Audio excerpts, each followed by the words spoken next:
Hello Internet, welcome back to another episode of Pokemon Emerald. In the last episode, we went around and did some things that we hadn't done before and then just got kind of angry at the Trick Master because he required Rock Smash in a totally stupid way. We'll be back to do that Trick House later, but for now, this time, we're going to finally take on Norman, the 5th gym leader, and our father in this adventure, which is... I mean, it's cool that you finally have a father for once in this series. Before we head in,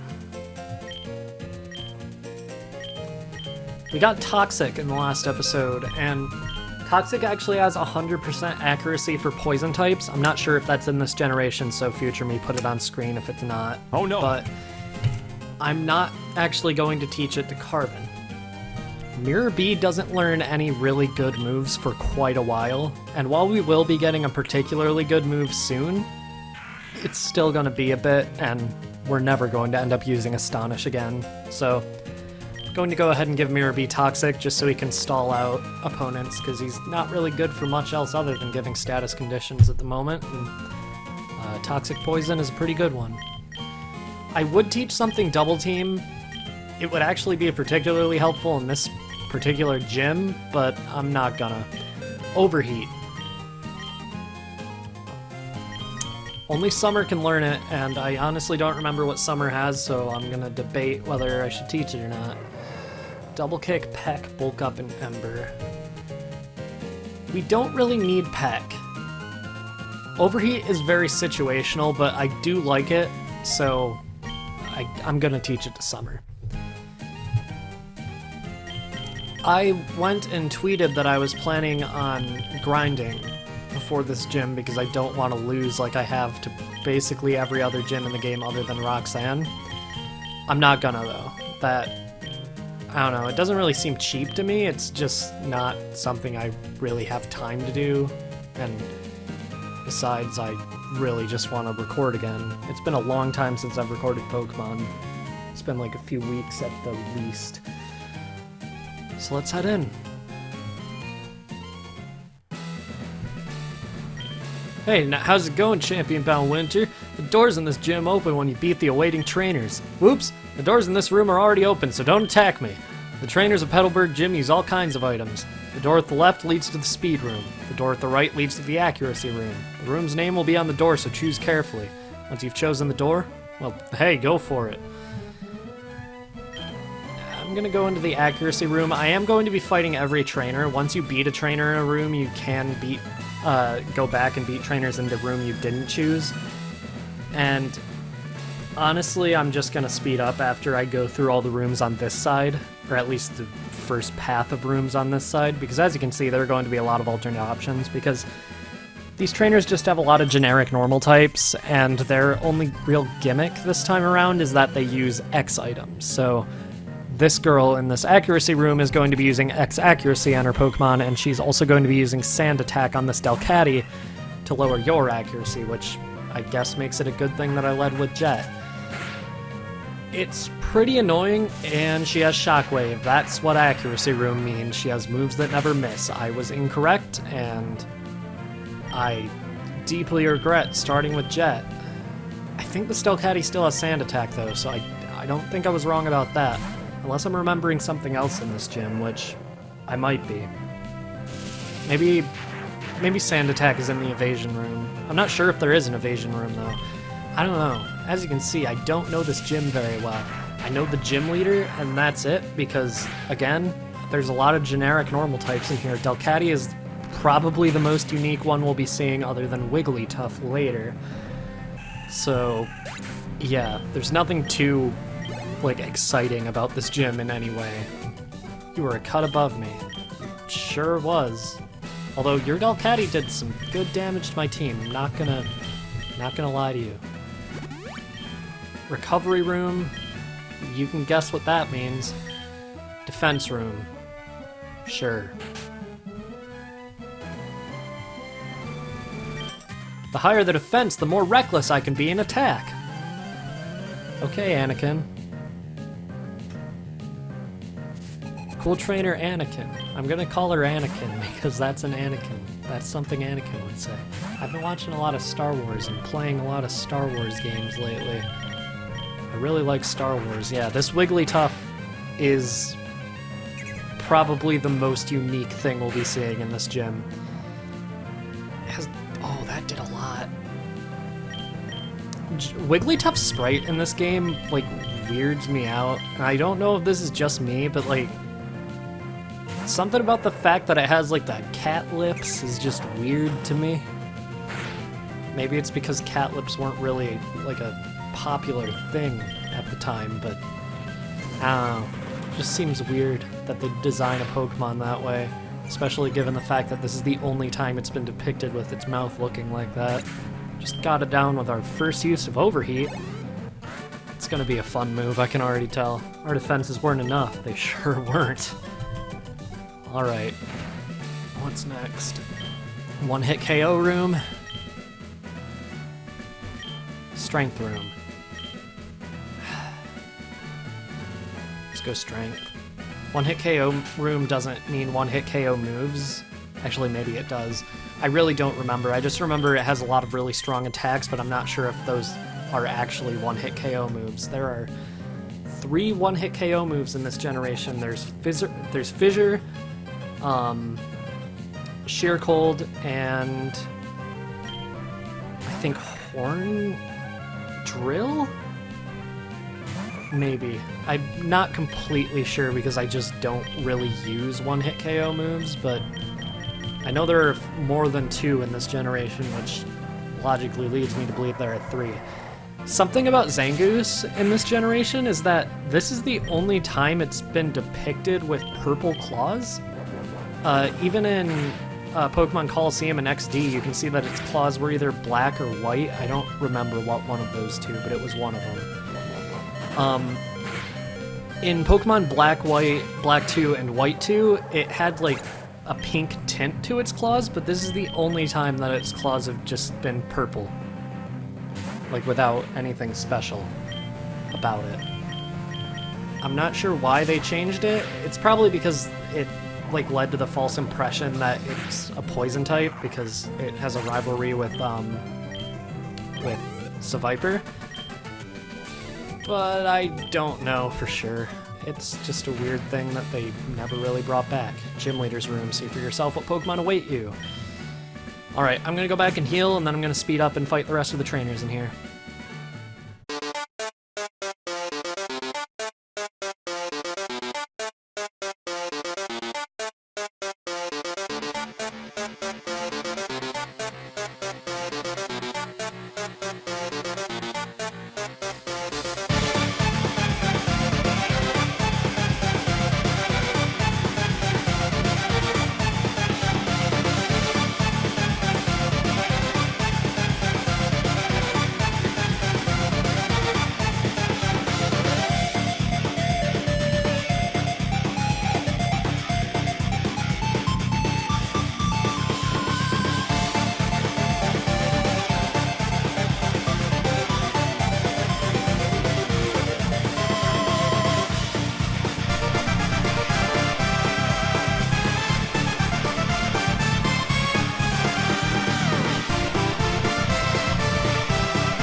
Consider the fact that I used Megalovania for that speed-up section a celebration of the fact that Sans is in Smash, which is so strange to me. Alright, so everything's all ready, as you could tell by that speed-up section. Today just really is not Jet's day, so I don't want Jet to be up front here. Looking at what he's starting with, if you have a Pokemon that has own tempo for an ability, I would recommend starting with that, especially if it can learn a fighting type move, because of course this is a normal type gym. I do not, so I'm going to go ahead and lead with Carbon. Let's talk to Dad. So you did get 4 gym badges. Fine. As I promised, we will have a Pokemon battle. Winter. I'm so happy that I can have a real battle with my own child. But a battle is a battle. I will do everything in my power as a gym leader to win. Winter, you'd better give it your best shot too.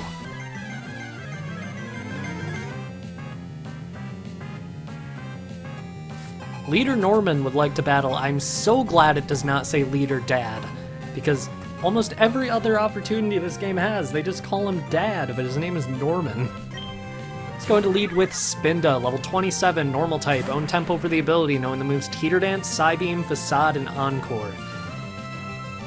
I mean, that Teeter Dance is the most annoying thing it has. I forgot that it had Psybeam, so leading with Carbon wasn't the best idea, but I was only planning on using Self-Destruct on the first turn anyway, because I'm not expecting Carbon to be too incredibly useful in this battle, which feels bad to say because I love all my Pokemon in this game, but Carbon just won't get that much use here.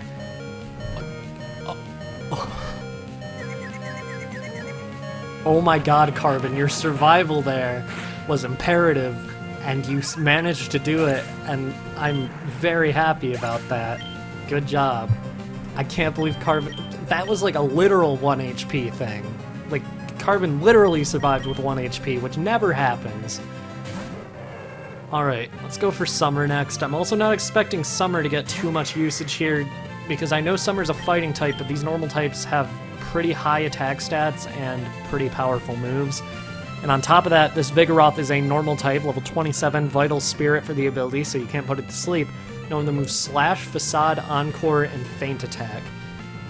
That Slash is why I'm not going to be going with Bulk Up here. I'm going to be using Double Kick, and then if we manage to survive to another turn, I'm going to be going with Overheat, because this thing, Slash, if it gets a critical hit, ignores any defensive changes. That's just how critical hits work in this series, which makes sense, but it is a little annoying. Luckily, he didn't get it, and we get to go for the Overheat, which should hopefully take it out. Alright. I wasn't really expecting it to survive, but there's always a chance, and I don't like that fact. Okay, Summer's level 29 now. We're getting higher in level.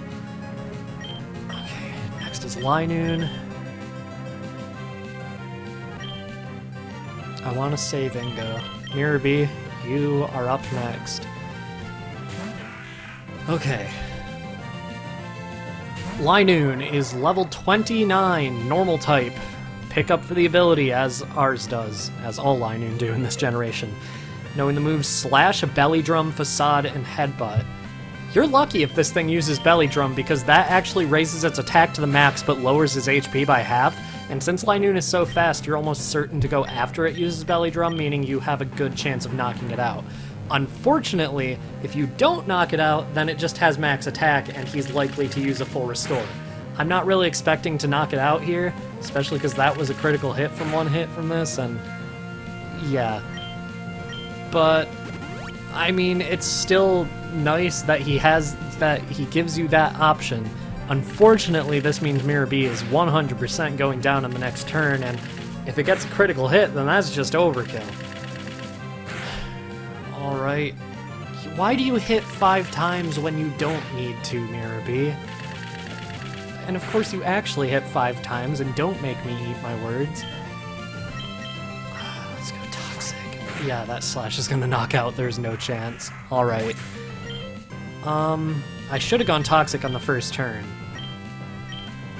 How do you get Belly Drum on a Linoon? I want Belly Drum on Appa.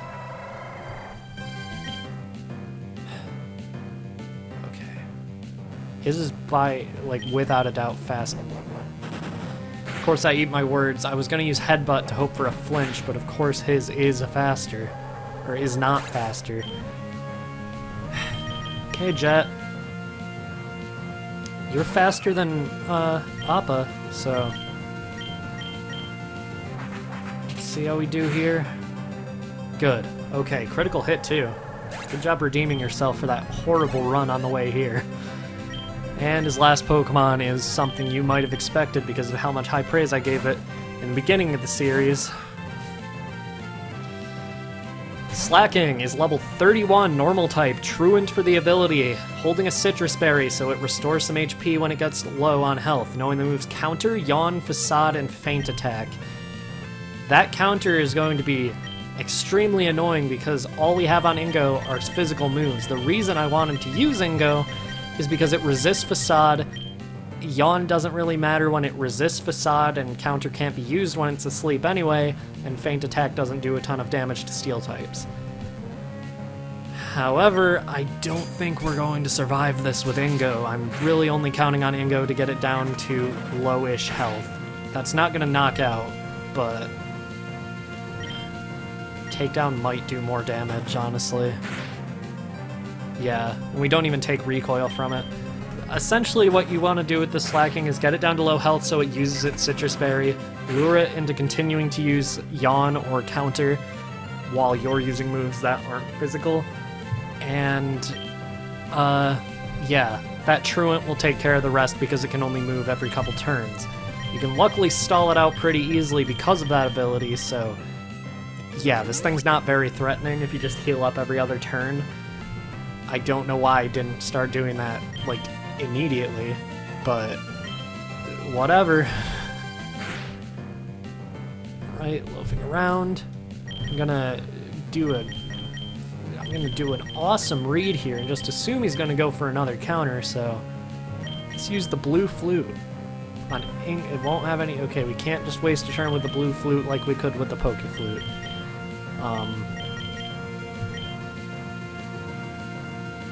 There's no point in preventing stat production. Dire Hit could be nice. Yep, going for counter, as anticipated. Even if he does manage to get an attack off, other than that counter, he can't really do much to Ingo. Let's go Rock Tomb to try to lower the speed. It's not really that important because, I mean, it's not going to be able to get many attacks off anyway. But, I don't know, it's nice to have that lower speed.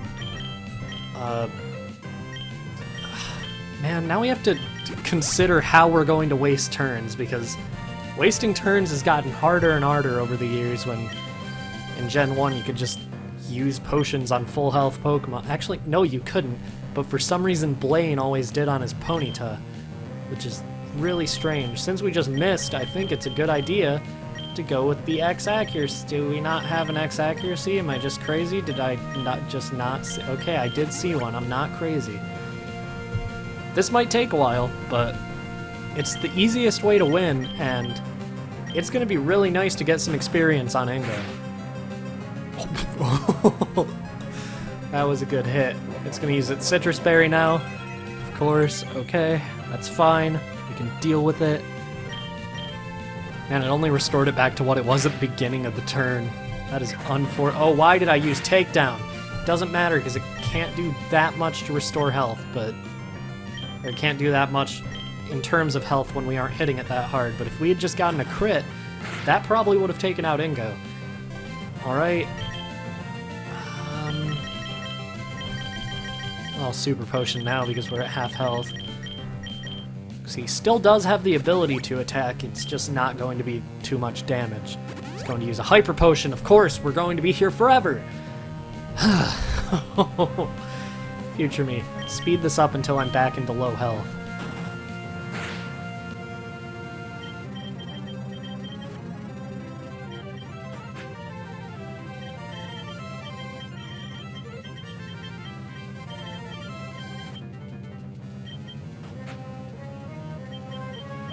Yeah, I'm really running out of ways to waste turns here, which is really weird because wasting turns is something I'm really good at in this game.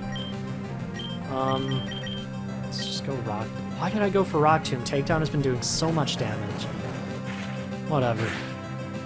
Okay, knocked out. Good job, Ingo. Finally, a gym battle we don't lose, and it's against Dad.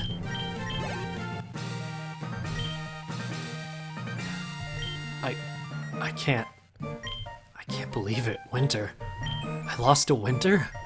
But rules are rules. Here, take this.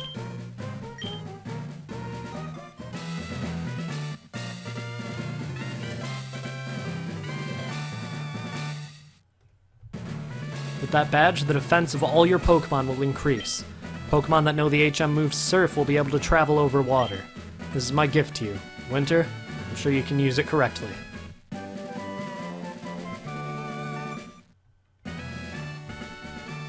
TM42 contains Facade. It doubles the power of moves if the Pokemon is poisoned, paralyzed, or burned. It might be able to turn a bad situation into an advantage. As the gym leader, I can't express how upset I am, but as a father, it makes me both happy and a little sad. It's odd.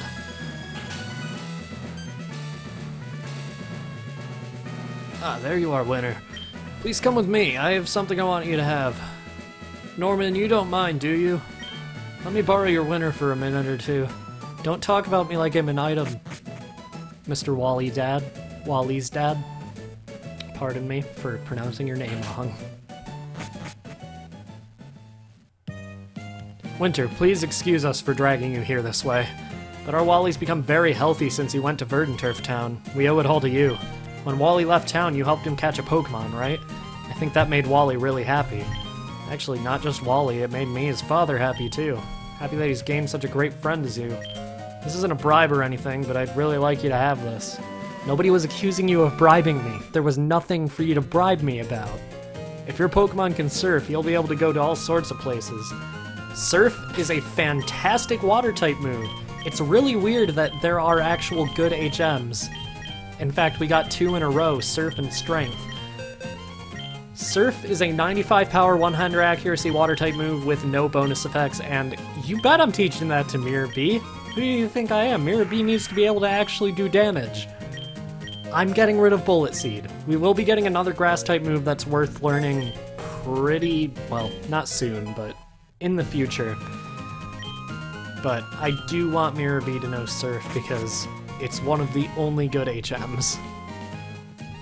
With that, though, we have done pretty much all I wanted to do this episode, and it ended up being kind of long compared to what I expected too. And we beat a gym leader without losing for the... Okay, didn't need to knock over the Wii sensor bar for that. Which, you know, it's good. It's good to break that awful streak. Next time on Pokemon Emerald, we will be going around the Hoenn region and doing some things that we weren't able to do before that we can do now because we have Surf. That was a mouthful, and I probably could have said that in a lot less words. See you guys then.